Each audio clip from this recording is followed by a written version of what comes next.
et bienvenue aux Nouvelles nationales d'APTN, Inujimo, Mike McKenzie. Quoi, Chouhan? Vous êtes allé à la chasse au caribou suite à la signature de la compréhension entre les Inuits et les Cris. Comment a été la chasse? Ça va super bien depuis le début. Il n'y a pas eu d'inconvénients par rapport à des interventions. Ça a été quand même un long logistique. Hein. On a une logistique à chaque chasse dans toutes les communautés, un tel email qui accueille les chasseurs Inuits quand ils viennent en territoire Cri. Fait que tout est un bon setup. Puis on remercie aussi un camp communautaire qui a été offert à la Nation Innu, qui peut accueillir au-dessus de 20 personnes. Fait que ça aussi, ça va bien dans ce côté-là. Fait que moi, je pense que depuis le début, là, il n'y a aucun inconvénient. En moyenne, il y a une cinquantaine de caribous qui sont tués là, par communauté. Fait que c'est de cette façon-là qu'il y a une collaboration avec les deux nations. Puis exactement, qui était à cette chasse et à quel endroit exactement vous êtes allé, les gens vont à la chasse? C'est directement sur le territoire de la nation Cri de Chisasibi. Ça a été l'entente qu'on a signée, ça s'appelle Madnu Mahnegun Tik Ewawinan.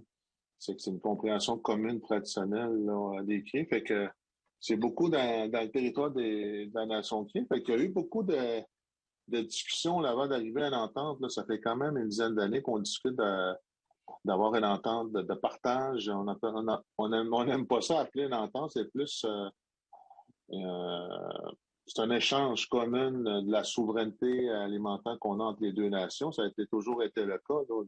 Les deux nations parcouraient le territoire là, sans chevauchement. Il n'y avait pas de ligne au niveau territorial. Fait que, on en revient à nos coutumes. À force de discuter avec les deux nations, c'est le partage là, par rapport entre deux nations du territoire. Fait que, on sait qu'aussi qu'il y a plus de chasse sportive depuis 2018 partout sur le territoire de la nation Cri. Fait que avec cette chasse communautaire-là dans l'ensemble de la nation Innu, ça va tout bénéficier. Là, on va partager la viande auprès de nos aînés. Il va y avoir un secteur peut-être plus culturel et éducatif pour les enfants.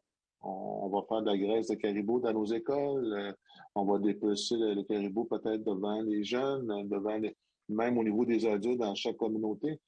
C'est de cette façon-là qu'on voit là, le démontrer. Puis en même temps, dans la chasse communautaire, on n'amène pas seulement des chasseurs.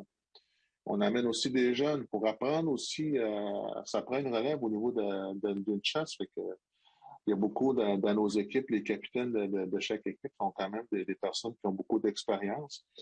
Fait que ça se déroule très, très bien. Fait que c'est une première, je pense que c'est une première étape des discussions qu'on a de nation à nation avec la nation Cri.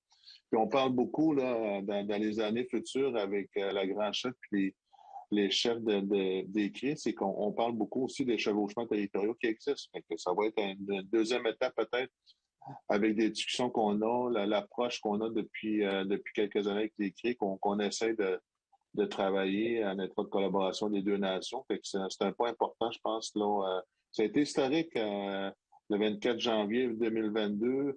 On aurait bien aimé être sur présentiel, mais ça n'a pas donné. Mais moi, personnellement, là, comme porteur de dossier, puis il y a eu d'autres chefs qui ont porté le dossier. C'est un honneur de représenter la nation Innu à discuter avec la nation Cri, que je vous dirais aussi, ça n'a pas été facile parfois, là, des discussions, mais on parle souvent des discussions de nation à nation dans d'autres gouvernements. Fait que moi, ce que j'ai aimé, c'est cet historique, c'est deux nations qui ont pris une compréhension commune traditionnelle entre deux nations. Pourquoi vouloir chasser le caribou alors que tout le monde est au courant que le caribou disparaît? C'est sûr que le déclin du caribou est un peu partout. Là. Quand on regarde le troupeau de la Rivière-Georges qui était en bas de 8 000 caribous, fait qu'un jour, on voit que le troupeau de la Rivière-aux-Feuilles, c'est une place encore qu'on peut partager le caribou entre deux nations. Ce qui est important de mentionner aux auditeurs, Shoshan, c'est que le partage qui est effectué cette année, les 300 caribous, appartenait directement à, à la communauté de Chisasibi. Fait que c'était une récolte qu'ils faisaient à chaque année. Fait qu'ils le donnent à la nation Innu pour le prélèvement. Faut pas oublier aussi, faut que ça fait quand même une dizaine d'années que la nation Innu n'ont pas trop allé à la chasse. Fait que je pense que c'est important de démontrer que ça va être une chasse communautaire. Le temps que le troupeau de la rivière aux Feuilles augmente, nous, dans nos discussions qu'on a avec les cris, que peut-être un jour, le troupeau de la rivière aux Feuilles va plus diminuer que la rivière Georges. Peut-être l'inverse va. Les cris vont peut-être aller faire une récolte dans 10 ans, peut-être, à la rivière Georges. C'est de cette façon-là qu'on voit, là, puis qu'on protège aussi, là. Quand on regarde la récolte de 300 caribous sur la nation Innu, qu'on a au-dessus de 12 000 membres, c'est pas beaucoup quand même. Fait que, mais le partage, c'est sûr, les aînés ont vraiment hâte de goûter le caribou, puis de montrer à nos enfants aussi le savoir traditionnel qu'on a au niveau du caribou. Fait que c'est une transmission qu'on est en train de faire. Il ne faut jamais la perdre. Moi, je pense au-delà de quand les gouvernements mettent la loi sur les espèces en péril. Mais il faut quand même toujours qu'on ait un récolte minimum pour pas perdre notre culture, nos valeurs, nos coutumes par rapport au caribou.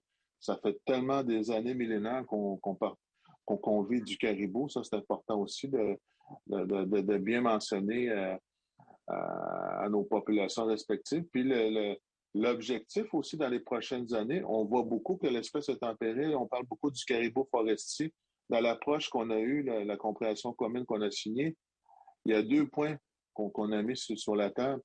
De ne pas peut-être récolter le caribou forestier, qui est en diminution, puis aussi la récolte de la rivière Georges. C'est pour ça qu'on est allé à la rivière aux Feuilles. C'est pour ça qu'il y a eu une compréhension commune. Tsinishkimadan Inujmo.